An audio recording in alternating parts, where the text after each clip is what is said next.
നമുക്ക് ഒരു online fight ഒന്ന് കണ്ടാലോ? ചുമ്മാ ആക്ച്വലി രേവതിയുടെ ഈ ഒരു വീഡിയോ ഞാൻ കാണുമ്പോൾ തന്നെ എനിക്ക് മനസ്സിലായി രേവതിക്ക് ആരോ നല്ല പോലെ പണി കൊടുത്തിട്ടുണ്ട്.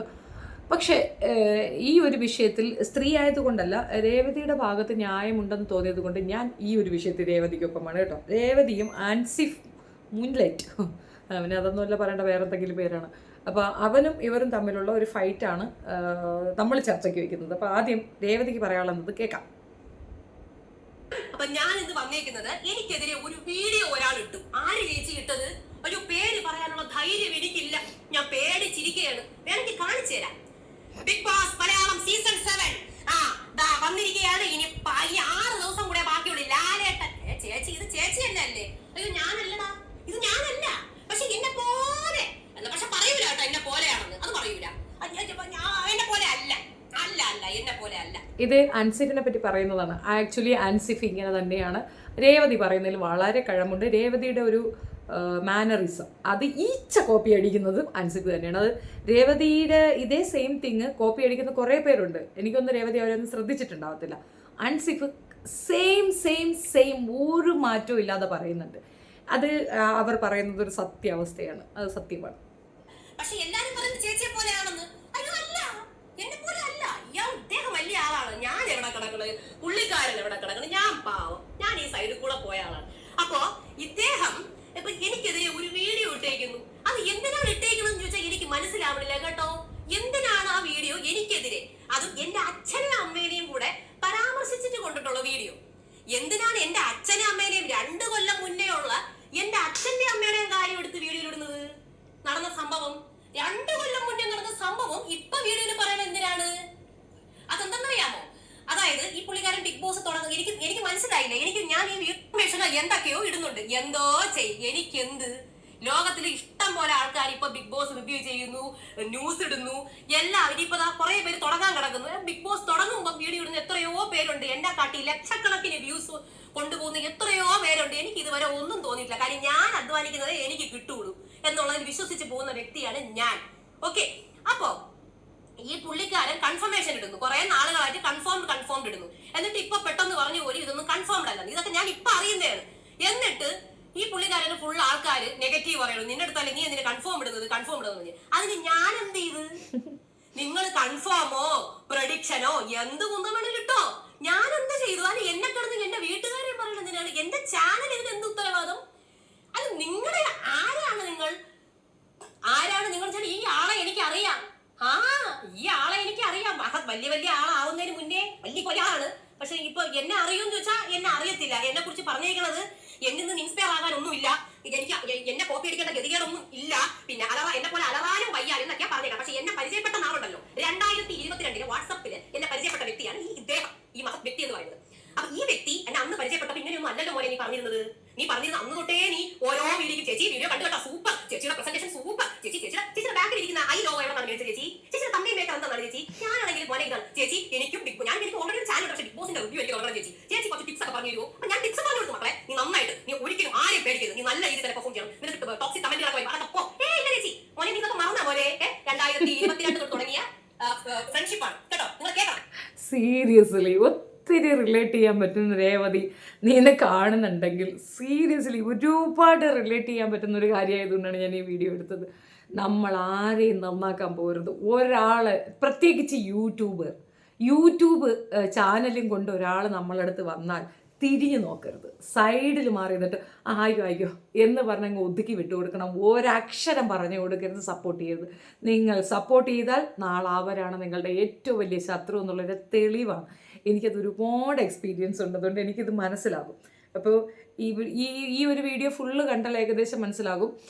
അൻസിഫ് ഇവരെ ഒന്ന് തകർക്കാൻ വേണ്ടിയിട്ട് ഇവരുടെ പേഴ്സണൽ ലൈഫ് എടുത്തിടുകയാണ്. അതായത് ഇവരുടെ ഫാദറിന് പെട്ടെന്നൊരു ദിവസം ഹാർട്ട് അറ്റാക്ക് വരും.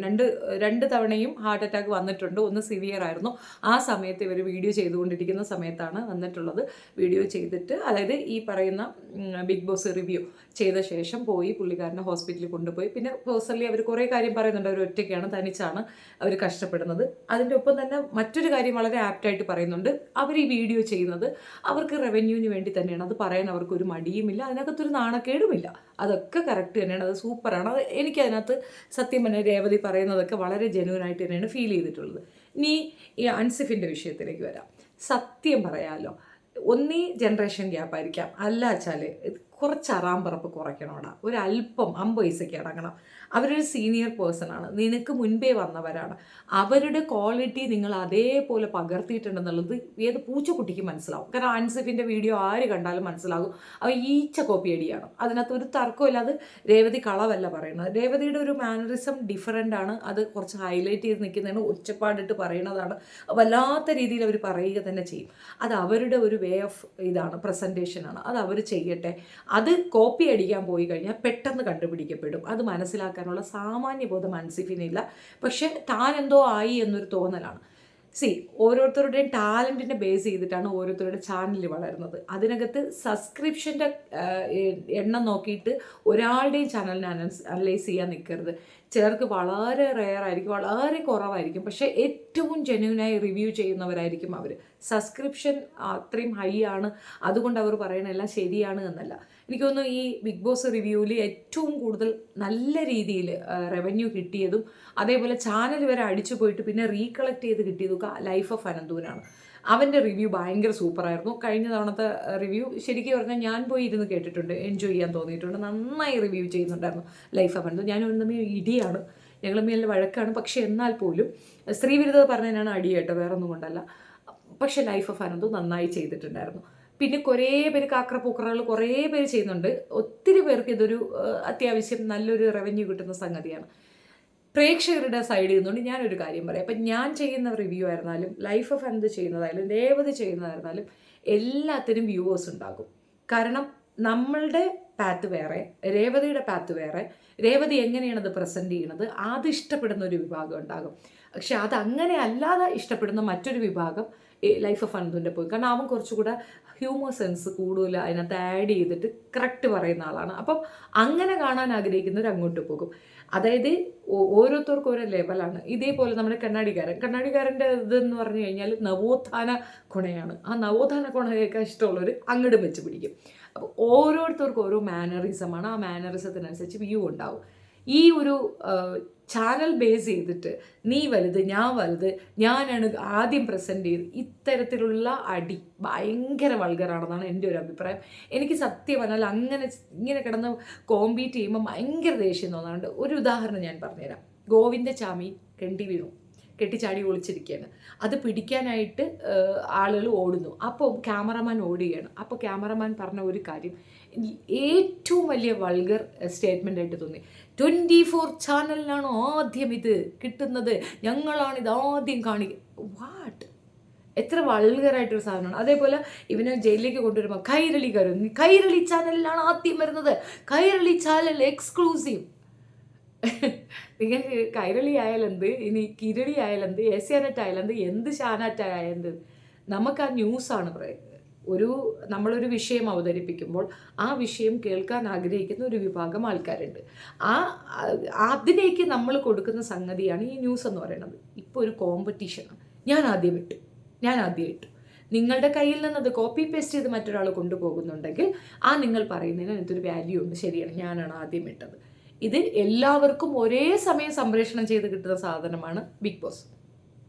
ഫുൾ 24 hours ഒരേപോലെ ചാനലിൽ വരുന്ന എല്ലാവർക്കും അതിൽ നിന്ന് കോപ്പി പേസ്റ്റ് ചെയ്യാൻ പറ്റുന്നതാണ്. ഒരാൾക്കും അതിൻ്റെ ഫോട്ടോ പോലും എടുത്തു വെച്ച് പബ്ലിഷ് ചെയ്യാൻ പറ്റത്തില്ല, കോപ്പിറൈറ്റ് വരും. ഇനി വേറൊരാളുണ്ട്, മുഖമില്ലാതെ സംസാരിക്കുന്ന ഒരാളുണ്ട്, ഏതോ ഒരു വിഷൻ ചാനൽ. അയാൾ നന്നായി പറയുന്നുണ്ട്, കൃത്യം ഈച്ച് ബൈ ടൈം ബൈ പറയുന്നുണ്ട്. അത് ഞാൻ ചിലപ്പോൾ ഈ പ്രാവശ്യം അങ്ങനെ ആയിരിക്കും ചെയ്യുക. ടൈം ടു ടൈം ഓരോന്ന് വോയിസ് ഓവർ കൊടുക്കാമെന്നാണ് ഞാൻ പ്ലാൻ ചെയ്തത്. ചിലപ്പോൾ ഞാൻ ഫേസ് വെച്ച് തന്നെ പറയും. അപ്പോൾ അത് ഞാൻ കോപ്പിയാണ്. അഫ്കോഴ്സ് അയാളിൽ നിന്നാണ് ഞാൻ പകർത്തുന്നത്. അത് നമ്മൾ പകർത്തും, അത് ഒരു കുഴപ്പമാണെന്നല്ല പറയുന്നത്. പക്ഷേ കോപ്പി അടിക്കരുത്. ഇനി അഥവാ നമ്മൾ കോപ്പി അടിച്ചാൽ അവരെ ഡീഗ്രേഡ് ചെയ്തിട്ട് എനിക്ക് കയറാം എന്ന ഒരു ചിന്ത ഭയങ്കര വൾഗറാണ്. പിന്നെ ഓരോരുത്തരുടെ വീട്ടിലെ അവസ്ഥ. ഇപ്പോൾ അവരൊരു ആയുർവേദ ഡോക്ടറാണ്. അവർക്ക് ഈ ഫീൽഡിൽ 3 മാസം കിട്ടുന്ന ഈ റവന്യൂ അവർക്ക് അത്രയും ഇമ്പോർട്ടൻ്റ് ആയിരിക്കും. അതുകൊണ്ടായിരിക്കും അവരങ്ങനെ ഒരു തൊഴിൽ മേഖല എടുത്തിട്ടുണ്ടാവും. അതൊരു തൊഴിലായിട്ട് മനസ്സിലാക്കുന്നതിന് പകരം അവരുടെ അച്ഛൻ വയ്യാതെ കിടന്നപ്പോൾ പോലും അവർ വീഡിയോ ചെയ്തു എന്ന് പറയാൻ അത് അവരുടെ തൊഴിലാണത്. അത് അവർ കൃത്യമായി പറയണം. അതെനിക്ക് ഭയങ്കരമായിട്ട് പാവം തോന്നിയിരുന്നു. രേവതിയോട് ഭയങ്കര സിമ്പതിയും തോന്നിയിരുന്നു. അതങ്ങനെ ഒരു അവസ്ഥ അവൾക്ക് പറയേണ്ടി വരുന്നല്ലോ എന്നുള്ളത്. അതൊന്ന് കേൾക്കാം. അത് കഴിഞ്ഞ് എന്റെ മനസ്സാക്ഷി നിങ്ങൾ അടക്കാൻ എന്റെ അച്ഛനും അമ്മയും എന്റെ ദുഃഖം എന്റെ വിഷമം അത് നിങ്ങൾ അടക്കാൻ പൂര ഹെല്ലാറിയും. നിങ്ങൾ ആരാണ് എന്റെ വിഷമവും എന്റെ ദുഃഖവും എന്റെ റിവ്യൂ അടക്കാൻ? എന്റെ തമ്മയിൽ മാറ്റി അത് ഇങ്ങനെ ഈച്ചക്കോപ്പി ഉള്ളതുകൊണ്ട് ഞാൻ എന്റെ തമ്മയിൽ മാറ്റി എന്ന് പറയും. അതിനിപ്പോ എന്താണ്? വേറെ എന്തെങ്കിലും ഞാൻ നിങ്ങൾക്ക് എന്തെങ്കിലും ചെയ്തോ? താൻ എനിക്കെതിരെ സംസാരിച്ചു, അത് ഞാൻ കയ്യോടെ പൊക്കി. അപ്പൊ താൻ മാപ്പ് അപേക്ഷിച്ച് വന്നു. ഓക്കെ ശരി വിട്ടേക്കെന്ന് പറഞ്ഞാൽ വിട്ടു. പിന്നെ ഞാൻ കോൺടാക്ട് ഒന്നും കൊടുത്തില്ല. കാര്യം എനിക്കറിയാം വെറുതെ എന്തിനാണ് ഇത് കയറ്റി ഇവിടെ വെക്കുന്നത്, എന്തിനാണ് എന്റെ കാര്യം നോക്കി പോവാ. തന്നെ കുറിച്ച് ആരൊക്കെ എന്നോട് വന്ന് പറഞ്ഞിട്ടുണ്ടോ അവരോടെല്ലാം ഞാൻ പോട്ട് വിട്ടുകളാ. എന്നോട് ചിരിച്ചോണ്ട് ബിഗ് ബോസിലെ കണ്ടസ്റ്റൻസ് വരെ നിന്നെ പോലെ നിന്റെ സ്പൂഫാടി, നിന്റെ കോമഡി ഐറ്റമാണ് എന്നൊക്കെ എന്നോട് പറയും. നിന്റെ സ്പൂഫ്, നീ ഞാൻ സ്പൂഫാണ് അവൻ ചെയ്യുന്നത്. ഞാൻ പറഞ്ഞു പോട്ട് ഇങ്ങനെയാണ് ഞാൻ പറയുന്നത്. അതിന് എന്റെ വീട്ടുകാരെ പറയേണ്ട ആവശ്യമില്ല. പിന്നെ ന്യൂസ് എല്ലാം കൂടെ നിങ്ങൾ എല്ലാവരും ഇട്ടോട്ടാ. നിങ്ങൾ ബിഗ് ബോസ് റിവ്യൂ ചെയ്യുന്ന പുതിയ കുട്ടികൾ ഉൾപ്പെടെ, പുതിയ റിവ്യൂ ചെയ്യുന്ന റിവ്യൂസ് ഉൾപ്പെടെ എല്ലാവർക്കും കൂടെ എന്റെ റിവ്യൂ, എന്റെ ന്യൂസ് സീസൺ 3 ഞാൻ കൺഫർമേഷൻ ഇടും. ഞാൻ കൺഫർമേഷൻ ഇട്ട് കഴിഞ്ഞാൽ എത്രയോ ആൾക്കാർ എന്റെ കോപ്പി അടിച്ചിട്ടുണ്ട്. ഞാൻ ആ സമയത്ത് ഞാൻ എപ്പോഴെങ്കിലും നിങ്ങൾ പറയാൻ കേട്ടിട്ടുണ്ടോ എന്റെതാണ് കോപ്പി അടിച്ചത്, എന്റെതാണ് വേറെ പണിയില്ലേ? ന്യൂസ് എല്ലാവർക്കും ഇടാം. ന്യൂസും എല്ലാവർക്കും ഇടാം. ഒരു കുഴപ്പം ന്യൂസ് എന്ന് പറഞ്ഞാൽ അങ്ങനെ ഒരു ന്യൂസ് ചാനൽ ഉണ്ടാവില്ലല്ലോ. ഒരു ന്യൂസ് ചാനൽ ഇപ്പം നമ്മുടെ ഏഷ്യാനെറ്റ് ന്യൂസ് വേറെ ആർക്കും ഇടാൻ പാടില്ല. നിങ്ങൾ ആരും ഇടരുതേ, എന്റെ ന്യൂസാണ്, നിങ്ങൾ ആരും ഇടരുതേ. ഇത് ആരും കുത്തായൊന്നുമല്ല, എല്ലാവർക്കും ചെയ്യാം. നിങ്ങൾ ധൈര്യമായിട്ട് ചെയ്ത പോലെ നിങ്ങൾ പുതിയ റിവ്യൂ ചെയ്യുന്ന ആൾക്കാർ ധൈര്യമായിട്ട് ചെയ്ത ഒരു കുഴപ്പമില്ല. നിങ്ങൾ ആരെ കോപ്പി അടിച്ചില്ല, നിങ്ങൾക്ക് സ്വന്തമായിട്ട് നിങ്ങൾ കോപ്പി അടിച്ചിട്ടോ കുഴപ്പമില്ല. അത് കൊള്ളാമല്ല. ഇത് പിന്നെ ഇത്രയും എനിക്ക് ഞാനത് കണ്ട് ഞെട്ടിപ്പോയി. സത്യം ഇൻട്രോ അടിച്ച് ഞാൻ ഇൻട്രോ ഒന്നും ആരെ അടിച്ചു മാറ്റിയിട്ടില്ല. എന്റെ അടുത്ത് വീഡിയോയിൽ എന്റെ വാട്സാപ്പിൽ എന്റെ അടുത്ത് പറഞ്ഞത് എന്റെ അടുത്തുണ്ട്. ചേച്ചിയുടെ ഇൻട്രോ പോലെയാണ് തോന്നുന്നതാണ് എല്ലാവരും പറഞ്ഞത്. അപ്പൊ സാരമില്ല ഞാൻ അതൊക്കെ കുഴപ്പമില്ല ഇരിക്കട്ടെ. പിന്നെ നോക്കുമ്പോ എല്ലാ ഈച്ച കോപ്പി എല്ലാം ഞാൻ ഇങ്ങനെയൊക്കെ ഇരിക്കുന്നത് കുറച്ചും കൂടെ വികലമാക്കി ഇങ്ങനെയൊക്കെ കാണിക്കുന്നുണ്ട്. അതും പോട്ട് 2-3 കൊല്ലായി അതും പോട്ട്. എനിക്ക് പ്രശ്നമില്ല. പക്ഷേ എനിക്ക് സ്വന്തമായിട്ട് തമ്മിൽ ഞാൻ ഉണ്ടാക്കി ഞാൻ പറഞ്ഞിടാം കുറെ ഈച്ച കോപ്പികൾ വന്നിട്ടുണ്ട്. അതുകൊണ്ട് ഞാൻ എന്ത് ചെയ്യാം, ഞാൻ പുതിയൊരു തമ്മിൽ ഇത്രയേ ഉള്ളൂ ഞാൻ പറഞ്ഞത്. ഇതിനകത്ത് നിങ്ങൾക്ക് നെഗറ്റീവ് കമന്റ് കിട്ടണമെങ്കിൽ നിങ്ങൾ കൺഫർമേഷൻ പറഞ്ഞിട്ട് നിങ്ങൾ ഉടനെ പെട്ടെന്ന് പറഞ്ഞു. ഞാൻ ഇപ്പോഴും വീഡിയോ കാണുന്നത് പുള്ളിയുടെ ഞാൻ കണ്ടിട്ട് കൺഫർമേഷൻ പറഞ്ഞിട്ട് പെട്ടെന്ന് തന്നെ ഒന്ന് കൺഫേം അല്ലെന്ന് പറയുന്നു. അപ്പൊ അത് നിങ്ങൾ അത് ഹാൻഡിൽ ചെയ്യണം. അത് എന്റെ ചാനലിനെയും എന്നെയും എന്റെ വീട്ടുകാരെയും പറയേണ്ട ആവശ്യം നിങ്ങൾക്കില്ല. ഞാനും തോന്നിയത് നിങ്ങൾ അവിടെ ഇപ്പൊ ഞാൻ ഒരു കൺഫർമേഷൻ ഇട്ട് ആ കൺഫർമേഷനിൽ ആൾക്കാരൊന്നും ഇല്ല, അല്ലെങ്കിൽ സംശയമാണ്, അല്ലെങ്കിൽ അവർ വേറെ രീതിയിലാണ് ഇപ്പൊ നടക്കാൻ പോകുന്നത്. ഈ 3 കൊല്ലം മുന്നേ അവർ അച്ഛൻ മരിച്ചപ്പോൾ എന്തോ ഇത് താങ്കളുടെ വീഡിയോ കമന്റ് വന്നിട്ട് നെഗറ്റീവ് കമന്റ് താങ്കൾ അത് ഡീൽ ചെയ്യണം. അല്ലാണ്ട് എന്റെ അടുത്ത് വന്ന് ചൊറിയല്ല വേണ്ടത്. എന്റെ വീട്ടുകാരെ എന്നെ എടുത്ത് പറയുന്നു. അപ്പൊ എനിക്കിത് പറഞ്ഞേ പറ്റത്തുള്ളൂ. ഞാൻ ആരുടെയും ഒന്നും പറഞ്ഞിട്ടില്ല. താങ്കൾ എന്റെ വീട്ടുകാരെ കുറിച്ച് പറഞ്ഞിരുന്നു. ഓക്കെ, അത് എന്റെ അച്ഛനും അമ്മയുടെ എന്റെ വീട്ടിൽ നടന്ന ഒരു ഭയങ്കരമായ വിഷമം പിടിച്ച അവസ്ഥയെ വളരെ മോശമായി ചിത്രീകരിച്ച് പറഞ്ഞിരിക്കുകയാണ്. അത് കമന്റ് ചെയ്ത് വെച്ചിട്ട് ഇപ്പൊ ഡിലീറ്റ് ആയിരിക്കാം, സാരമില്ല, എന്റെ സ്ക്രീൻഷോട്ട് ഉണ്ട്. സോ ഇത്ര എനിക്ക് പറയാനുള്ളൂ. നിങ്ങളോട് എനിക്ക് പറയാം, നീ എനിക്ക് രണ്ട് വാക്ക് പറയാനൊന്നും പറ്റില്ല. ഞാൻ 10 വാക്കാണ് ഞാൻ പറഞ്ഞിരുന്നത്, 10 വാക്ക്. ഓക്കെ, പിന്നെ ഒരുപാട് പരിപാടികൾ എനിക്കറിയാം. കള്ളം പറയുമ്പോണ്ടല്ലോ ഇച്ചിരി ഒരു ലേശ ഉളുപ്പ് കാണിക്കാം, ഒരു ഇച്ചിരി ഉളുപ്പ് കേട്ടോ. കാരണം ഫ്രണ്ട്ഷിപ്പിൽ വിശ്വാസം ഇല്ലാതിരുന്നതും മുൻപ് നടന്ന പ്രശ്നങ്ങൾ എന്താണെന്നുള്ളതും വളരെ വ്യക്തമായിട്ട് എനിക്കും അറിയാം, നിങ്ങൾക്കും അറിയാം ആണല്ലോ. എന്നിട്ട് ഇതിനകത്ത് മനഃപൂർവ്വം അച്ഛന്റെ അമ്മയുടെ കേസ് മാത്രം ഭരിച്ചിട്ടു എന്ന് പറഞ്ഞ് വേറെ രീതിയിൽ തിരിച്ചുവിട്ടു. അങ്ങനെ തിരിച്ചുവിടാൻ പറ്റത്തില്ല. ഞാൻ കഴിഞ്ഞ വീഡിയോയിൽ പറഞ്ഞതുപോലെ തന്നെ എന്തെല്ലാം ഞാൻ ഒന്ന് പറയുന്നുണ്ടോ അതിനെല്ലാം ഉള്ള വ്യക്തമായ തള്ളി കൊണ്ട് തന്നെയാണ് ഞാൻ സംസാരിക്കുന്നത്. ഇത് ആര് പണം അയച്ചു വിടുന്നത് എനിക്ക് വളരെ വ്യക്തമായിട്ട് അറിയാം. ആളുകളെ ഇനി എത്ര തിരിച്ചു വിട്ട് കഴിഞ്ഞാൽ ഈ കാര്യം ഞാൻ പറയാതെ പോകത്തില്ല. അതിനുവേണ്ടി തന്നെയാണ് ഞാൻ വന്നിരിക്കുന്നത്. ഞാൻ ഓപ്പൺ ആയിട്ട് ചലഞ്ച് ചെയ്യാണ്. നിന്നെ പറ്റിയുള്ള കുറെ കാര്യം എനിക്ക് അറിയാം എന്ന് അവസാനം വന്നിരുന്നു പറഞ്ഞല്ലോ. അതെനിക്കൊന്നും അറിയണം. എന്ത് കാര്യമാണ് അറിയാന്നുള്ളത്. ഈ 2-3 വർഷം മുമ്പ് എന്ത് കഥയാണ് നടന്നത്? ഈ പറഞ്ഞ പിന്നീന്ന് കുത്തി എന്ന് പറഞ്ഞാലേ അറിയാവൂ. ഈ പിന്നീന്ന് കുത്തിയ കഥ എന്താണ് നിങ്ങൾക്ക് ആർക്കെങ്കിലും അറിയാമോ? ഞാൻ പറഞ്ഞുതരാം. പിന്നെ ഇടയ്ക്കിടയ്ക്ക് പോയിട്ട് ഞാൻ പറയുന്നു, എന്ത് കഥയാണെങ്കിലും അവരൊരു സീനിയർ ആണ് എന്നുള്ള ഒരു റെസ്പെക്ട് നീ കൊടുക്കണം. നിനക്കതില്ല. മാത്രമല്ല അവരുടെ ഒരു അവസ്ഥയെ നീ കുത്തി കാണിക്കുകയും ചെയ്തു. അതൊരിക്കലും അംഗീകരിക്കാൻ പറ്റുന്നതല്ല. ഒന്നാമത്തെ കാര്യം, പേരൻസിന് എന്തെങ്കിലും ബുദ്ധിമുട്ടായി കിടക്കുന്ന സമയത്ത് ജോലി അതവർ ചെയ്തുകൊണ്ടിരുന്ന ജോലി സ്റ്റോപ്പ് ചെയ്തില്ല എന്ന ഒരു കുറ്റച്ചാട്ട് അത് അവൾ വളരെ വേദനയോടുകൂടി പറയുന്നുണ്ട്. അത് എനിക്ക് അങ്ങനെ ചെയ്യേണ്ടി വന്നു, ഇതെൻ്റെ ജോബാണ്, ഞാനിത് ചെയ്യണം. അതാണ് അവർക്ക് മറ്റ് സോഴ്സ് ഓഫ് ഇൻകത്തിന് മറ്റൊരു ടൈം ഉണ്ടായിരിക്കത്തില്ല. ഇനി ഉണ്ടെങ്കിൽ പോലും ഇത് അവരുടെ തൊഴിലാണ്, അതിനോടുള്ള അവരുടെ ഡെഡിക്കേഷനാണ് അതിനകത്ത് കാണിക്കുന്നത്. അത് ഒരു ഡെഡിക്കേറ്റഡ് ജോബ് തന്നെയാണ്. ഈസി അല്ല യൂട്യൂബർ ആവുക എന്നുള്ളത്. അത് ആരെക്കാൾ കൂടുതൽ അവന് മനസ്സിലാക്കണം, ഈ അൻസിഫിന് മനസ്സിലാക്കേണ്ട ഒരു കാര്യമാണ്. എന്നിട്ടും ഇരുന്നു കൊണ്ട് കൊണ ഈ ഒരു വിഷയത്തിൽ ഇത് ജെന്യുവിനായിട്ടാണ് ഇവർ രണ്ടുപേരും വഴക്കിടുന്നതെങ്കിൽ ഈ വിഷയത്തിൽ ഞാൻ രേവതിക്കൊപ്പമാണ്. കാരണം ഇതുവരെ രേവതി വേറൊരു യൂട്യൂബറെ മോശം പറഞ്ഞോ അങ്ങനെയൊന്നും നമ്മൾ കേട്ടിട്ടില്ല.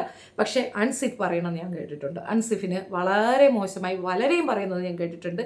പലരെയും പറഞ്ഞ് ഞാൻ കേട്ടിട്ടുണ്ട്. മൈസെൽഫ് എക്സ്പീരിയൻസ് ഉണ്ട്. അതുകൊണ്ടാണ് പറഞ്ഞത് ഈ ഒരു വിഷയത്തിൽ ഈ ചെറുക്കനെനിക്ക് ഭ്രാന്താണ്. അവനവൻ നേടേണ്ടത് അവനവൻ തന്നെ നേടുക. മറ്റുള്ളവരുടെ നേട്ടത്തിൽ ഇരുന്നു കൊണ്ട് വായ്ത്താളം അടിച്ച് അവരെ ഡീഗ്രേഡ് ചെയ്യാൻ പോയാൽ രേവതിക്ക് ഒരു സ്ഥിരമായിട്ടുള്ള ഒരു ലേബലും അതിനനുസരിച്ചിട്ടുള്ള ഒരു കസ്റ്റമേഴ്സും അതിനനുസരിച്ചിട്ടുള്ള സബ്സ്ക്രൈബേഴ്സും ഉണ്ട്. അത് ബീറ്റ് ചെയ്യാൻ വേറെ ആരെ കൊണ്ട് സാധിക്കത്തില്ല. അതേസമയം അതിനേക്കാൾ മികച്ചു നിൽക്കുന്നവരുമുണ്ട്, അതിനേക്കാൾ താഴ്ന്നു നിൽക്കുന്നവരുമുണ്ട്. രേവതിയുടെ പൊസിഷനിൽ കൃത്യമാണ്. അൻസിഫിൻ്റെ പൊസിഷനും കൊണ്ട് മുൻപോട്ട് പോകുന്നതായിരിക്കും നല്ലത്. കോപ്പി പേസ്റ്റ് നിർത്തി അവനവൻ്റെ മാനറിസം വിറ്റാൽ അതിനൊരു പ്രയോജനമുണ്ടാകും. അത് നല്ലൊരു കാര്യമാണ്.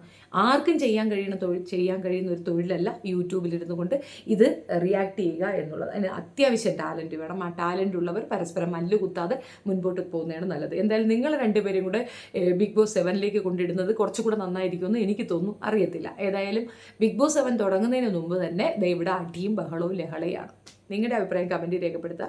വീഡിയോ ഇഷ്ടപ്പെടുകയാണെങ്കിൽ like, share and subscribe my channel. Thank you. By the way ഞാനും ഉണ്ട് കേട്ടോ 7ൻ്റെ റിവ്യൂവിന്. Thank you.